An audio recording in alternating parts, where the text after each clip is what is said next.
Welcome to our deep dive into the Wounded Knee Massacre. You've brought us a really fascinating collection of sources. We've got historical texts, firsthand accounts, even a telegram from General Miles himself. And we're going to use all of this to try and piece together what happened at Wounded Knee back in December of 1890, Yeah. explore the circumstances that led up to this tragedy, and really contemplate its lasting impact. Yeah. I think that's a crucial point. To really get what Wounded Knee means, you kind of have to understand the pressure that the Lakota people were facing by 1890. Right.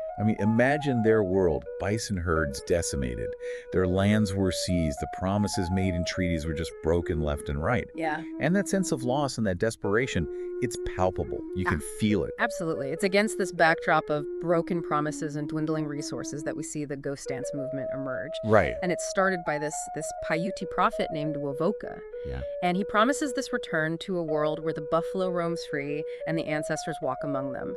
And the fascinating thing is how the ghost dance was interpreted in such different ways. Yeah. For some Lakota, the ghost shirts they wore during these dances, those weren't just clothing. Right. They were believed to be, imbued with spiritual power, capable of deflecting bullets. Wow. And they represented resistance and hope. Right. But for white settlers, the ghost dance was something else entirely. They saw it as a threat, a sign of an impending uprising. Oh, wait.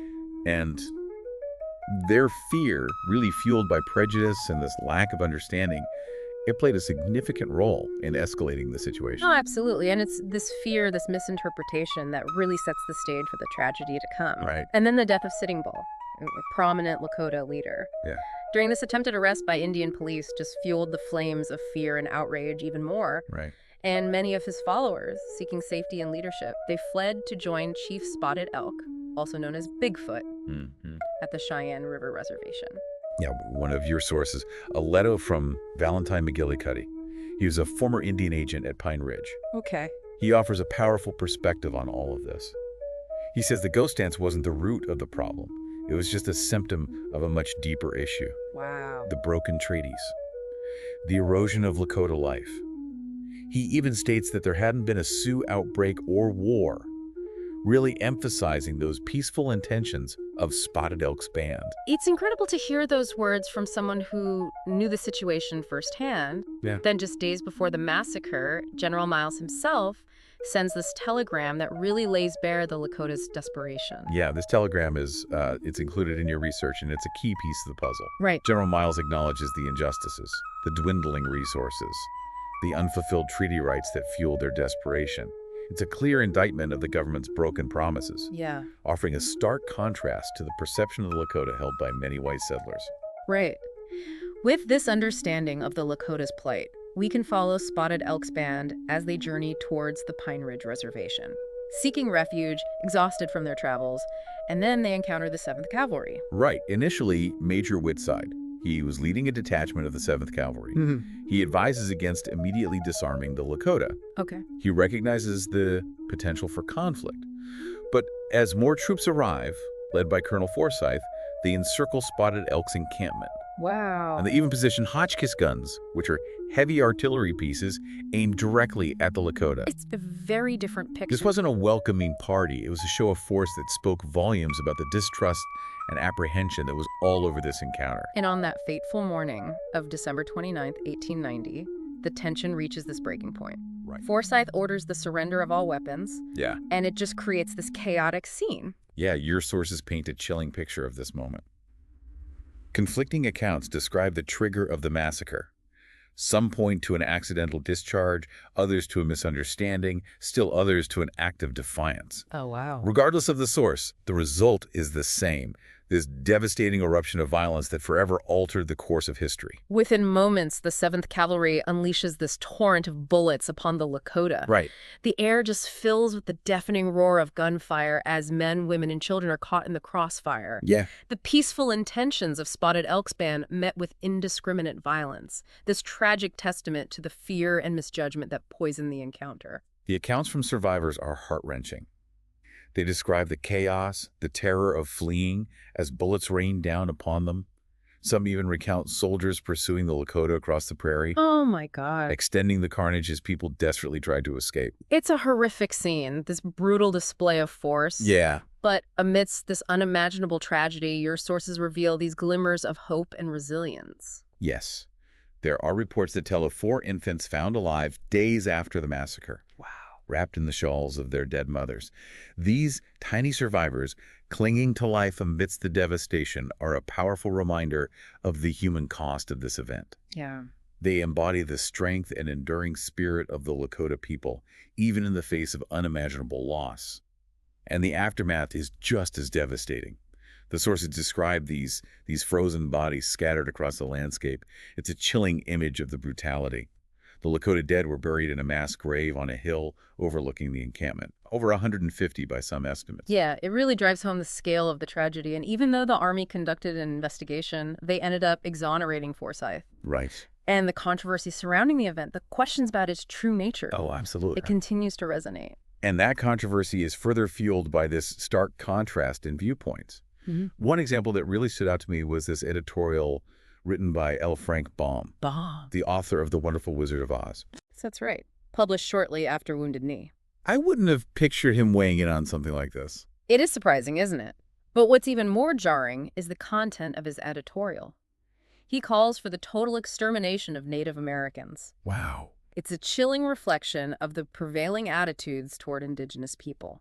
Yeah, it's a stark reminder that this wasn't just an isolated event. Right. This massacre happened within a larger context. Exactly. It forces us to confront the dehumanization. But even amidst this darkness, the Lakota survivors showed incredible resilience. Dewey Beard and his brother Joseph Horncloud, along with others, formed the Wounded Knee Survivors Association. Their dedication to preserving the memory of what happened and seeking justice is truly inspiring. And the fact that this association is still around today, advocating for the rights of their people, speaks volumes about their strength and determination. Absolutely. Their efforts and the efforts of many others have ensured that the story of Wounded Knee is not forgotten. But there's another aspect of this story that deserves our attention, one that raises even more questions about justice and accountability. The Medals of Honor. Yes. It's pretty shocking to learn that 31 Medals of Honor were awarded for this campaign, with 19 specifically for actions at Wounded Knee. It's a high number. It's an incredibly high number, Yeah. especially considering the circumstances. And over the years, it has sparked a great deal of controversy. Many Native American activists view these medals as medals of dishonor. Right. They argue that the actions rewarded were far from heroic. Yeah, reading through the citations, it's unsettling. Some mention pursuing fleeing Lakota. Others describe rounding up pack mules. One even cites a soldier's decision to extend his enlistment. It raises serious questions about the criteria used to award these medals, and it just adds another layer of injustice to the tragedy of Wounded Knee. These medals, meant to symbolize bravery and heroism, they feel like a symbol of the massacre itself, a very disturbing contradiction. Fortunately, there are efforts underway to address this. In recent years, there's been a growing movement to revoke these medals. The South Dakota Senate has even called for a congressional investigation, and there have been bills introduced in Congress to formally rescind them. It's a long overdue step towards acknowledging the injustice these medals represent. And it's important to remember that Wounded Knee wasn't an isolated incident. Your sources also detail other armed conflicts during the Pine Ridge Campaign, events that are often overshadowed by the massacre itself. Yes, one example is the story of the stranded 9th Cavalry. Their supply wagon was attacked, and Corporal William Wilson bravely rode through enemy fire to get help. His act of courage earned him a Medal of Honor, Right. a recognition that stands in such stark contrast to the medals awarded at Wounded Knee. It shows that even amidst the chaos and violence, there were still individuals who displayed true bravery. It highlights the complexities of this period. Right. There's also the Drexel Mission fight, which occurred just a day after Wounded Knee.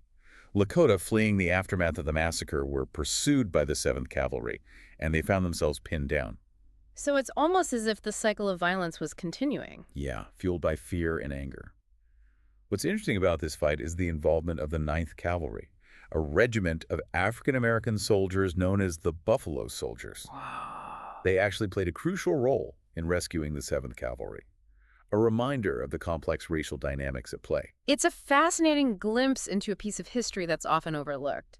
And from this fight emerges the story of Plenty Horses, a young Lakota warrior who had attended the Carlisle Indian School. Yeah, a week after the Drexel mission fight, Plenty Horses killed Lieutenant Edward Casey, the commandant of the Cheyenne Scouts. His trial and subsequent acquittal further complicate the whole narrative surrounding Wounded Knee. How did his trial impact the perception of the massacre? Well, the testimony during his trial brought to light details that challenged the Army's account of events. It cast doubt on the narrative that the Lakota were the aggressors and contributed to the growing understanding that Wounded Knee was a massacre, not a battle. It seems the more we dig into this, the more complex it becomes. Indeed. And that's why it's so crucial to keep exploring, keep questioning, keep listening. We've covered a lot of ground, but I feel like we've only scratched the surface. This really underscores the importance of understanding history, not just as a collection of facts, but as this living narrative that continues to shape us. The story of Wounded Knee doesn't end with the massacre itself. Its legacy continues to shape the relationship between Native Americans and the U.S. government. It's a powerful reminder of the need for reconciliation and healing. So we've explored the events leading to the massacre, we delved into the massacre itself, and we examined the complex aftermath. Yeah. You've shared sources that really showcase these different facets of this tragedy, but where do we go from here? What can we learn from Wounded Knee? I think, well, it challenges us to re-examine how we view history. Yeah. It pushes us to confront those darker chapters of our past, Yeah. and acknowledge the injustices inflicted upon Native Americans. Wounded Knee isn't just a story about what happened in 1890. It's a story that continues to unfold today. Right. And I see that reflected in the sources you selected. It's about looking beyond the traditional narratives, the ones Mhm. that often glorify conquest and overlook the experiences of those who are marginalized. Precisely. And it's about recognizing that the legacy of Wounded Knee continues to have a profound impact on these communities. Mm-hmm. The trauma, the broken treaties, the systemic discrimination, these are ongoing issues that demand attention and action. Right. And I think that's where the work of groups like the Wounded Knee Survivors Association is so vital. They aren't just keeping the memory alive, they're actively fighting for justice and working towards healing. Yeah, their efforts are a testament to the resilience and strength of the Lakota people. They remind us that even in the face of immense tragedy, hope for a better future endures. And that hope is fueled by remembrance, by understanding, Yeah. and by a commitment to reconciliation. And that idea of reconciliation seems so crucial here. Yeah. It's about acknowledging the past, learning from those mistakes, and working together to create a more just and equitable future. It's a long and challenging process, but Wounded Knee serves as a powerful reminder of why it's so necessary. Absolutely. Well, this deep dive has been a truly profound experience. It's been heavy Yeah. and also incredibly important. We've gained a deeper understanding of this historical tragedy and its enduring relevance. And it leaves us with this question. How can we, as individuals and as a society, move forward in a way that honors the memory of those who were lost Mhm. and supports the ongoing fight for justice and healing? That's something for all of us to consider.